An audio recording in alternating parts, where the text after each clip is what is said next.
Hello students, English with GSP में आप सभी का बहुत बहुत स्वागत है। जैसे कि आप सभी जानते हैं कि हमने इंग्लिश ग्रामर फुल कोर्स का चैप्टर नंबर 2 वर्क कंप्लीट कर लिया है।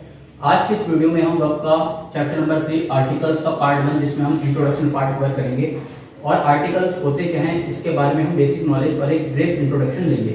तो चलिए स्टार्ट करते हैं। देखिए, अगर हम सबसे पहले बात करें कि भाई आर्टिकल्स होते क्या हैं, तो हम बचपन से पढ़ते हुए आ रहे हैं कि हमारे जो इंग्लिश ग्रामर में 3 तरीके के आर्टिकल्स होते हैं। पहला होता है हमारा ए, दूसरा होता है हमारा एन और तीसरा होता है हमारा द। अब ये ए, एन और द जो हैं ये अलग अलग सेंटेंस में अलग अलग वर्ड या अलग अलग नाउन के साथ प्रीफिक्स में जो क्या होते हैं हमारे यूज होते हैं। अब इनका मीनिंग क्या होता है, ये होते क्या हैं और ये किस तरीके से वर्ड को फिक्स करते हैं, इसके बारे में हम समझ लेते हैं। तो अगर हम बात करें कि ए, एन और दी जो हमारे आर्टिकल्स हैं ये होते क्या हैं, एक्चुअली ये जो होते हैं हमारे जो आर्टिकल्स होते हैं ये क्या करते हैं, ये जो हमारे वर्ड्स होते हैं उनके साथ आकर, है ना, प्रीफिक्स में आकर वो क्या कर देते हैं, इनको फिक्स कर देते हैं। क्या कर देते हैं? फिक्स कर देते हैं। अब ये फिक्स कर देते हैं, इसका मतलब क्या है ये भी मैं एग्जाम्पल के थ्रू आपको समझाऊंगा। वर्ड को फिक्स कर देते हैं, इसका मतलब क्या है कि जो हमारे आर्टिकल्स हैं इनको हम क्या कहते हैं, हम इनको कहते हैं ये हमारे वर्ड फिक्सर है। क्या कहते हैं? Word fixer. इनको हम डिटरमिनर्स के नाम से भी जानते हैं और साथ ही साथ हम इनको ये भी कह सकते हैं ये हमारे नाउन फिक्सर है, क्योंकि जो हमारे वर्ड्स का क्या है, हमारे नाउन है, तो ये हमारे क्या है, नाउन फिक्सर है। अब जैसे कि जब हमने इंग्लिश ग्रामर का कोर्स स्टार्ट किया था तो मैंने आपको जब नाउन चैप्टर कराया था तो मैंने आपको एक चीज बोली थी कि अगर आप नाउन कर लेते हैं, अच्छे से समझ लेते हैं, तो 40% इंग्लिश ग्रामर के बाकी जो चैप्टर हैं उसको समझने में आपको बहुत ही आसानी होगी। 40% आपका सिलेबस यूं ही कंप्लीट हो जाएगा। तो अब देखो यहाँ पर जब मैंने नाउन फिक्सर लिख दिया तो अब यहाँ पर ये किस तरीके से यूज होंगे, नाउन फिक्सर क्यों कहा है, इसको मैं समझाऊंगा तो सही, लेकिन आपको तभी समझ आएंगे जब आपने नाउन किया होगा। ठीक है, तो बेसिकली मैंने अभी आपको क्या बताया कि आर्टिकल जो होते हैं वो हमारे ए, एन और द होते हैं।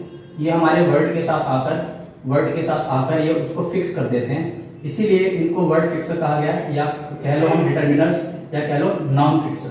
ठीक है, अब ये फिक्स किस तरीके से करते हैं इसको हम समझ लेते हैं। चलिए हम बेसिकली एक एग्जांपल देख लेते हैं।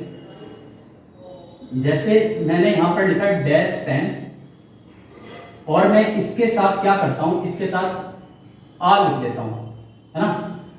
तो आ पेन का मतलब क्या है कि भाई यहाँ पर एक पेन की बात हो रही है, यहाँ पर कितने की बात हो रही है, यहाँ पर सिंगल एक पेन की बात हो रही है। तो यहाँ पर इसने क्या किया, बेसिकली इसको फिक्स कर दिया, पेन को क्या कर दिया, फिक्स कर दिया कि भाई हम यहाँ पर एक ही पेन की बात कर रहे हैं। इतनी बात क्लियर है। एक और देख लेते हैं, ये हमारा वो एग्जाम्पल नंबर 1, यहाँ पर हम देख लेते हैं 2। दी boy in the black shirt is my friend। तो मैंने क्या लिखा यहां पर, बॉय के साथ क्या लिखा, बॉय हमारा कैसा है, सिंगुलर काउंटेबल नाउन, तो उसके साथ मैंने क्या लिख दिया, द बॉय। आर्टिकल कौन से यूज किया, द। तो हमारा सेंटेंस क्या बना, the boy in the black shirt is my friend. कहने का मतलब जो लड़का काली शर्ट में है या जिस लड़के ने काली शर्ट पहन रखी है वो मेरा दोस्त है। तो यहां पर आपने एक चीज ऑब्जर्व की कि भाई जैसे बहुत सारे लड़के खड़े हुए हैं और किसी ने मुझसे पूछा कि भाई तेरा दोस्त इनमें से कौन सा है, तो मैंने इशारा करते हुए बोला कि भाई जो लड़का या जिस लड़के ने ब्लैक शर्ट पहन रखी है वो मेरा दोस्त है। तो यहां पर मैंने उस लड़के को फिक्स कर दिया, फिक्स बता दिया कि भाई जिस लड़के ने ब्लैक शर्ट पहन रखी है। क्लियर। तो इस तरीके से क्या है हमारे जो है आर्टिकल्स यूज होते हैं। अब यहाँ पर एक चीज मैं आपको बता देता हूँ, ये जैसे कि इंट्रोडक्शन पार्ट है तो इसमें जो है आपको ज्यादा दिमाग नहीं लगाना। ठीक है, इस पार्ट में बस मुझे ये बताना था कि ये आर्टिकल जो है वर्ड फिक्सर होते हैं, डिटरमिनर्स होते हैं और ये क्या करते हैं, नाउन को फिक्स कर देते हैं। बस इतना ही मुझे आपको इस वीडियो में समझाना था। तो उम्मीद करता हूँ आपको ये सारी चीजें समझ में आ गई होंगी।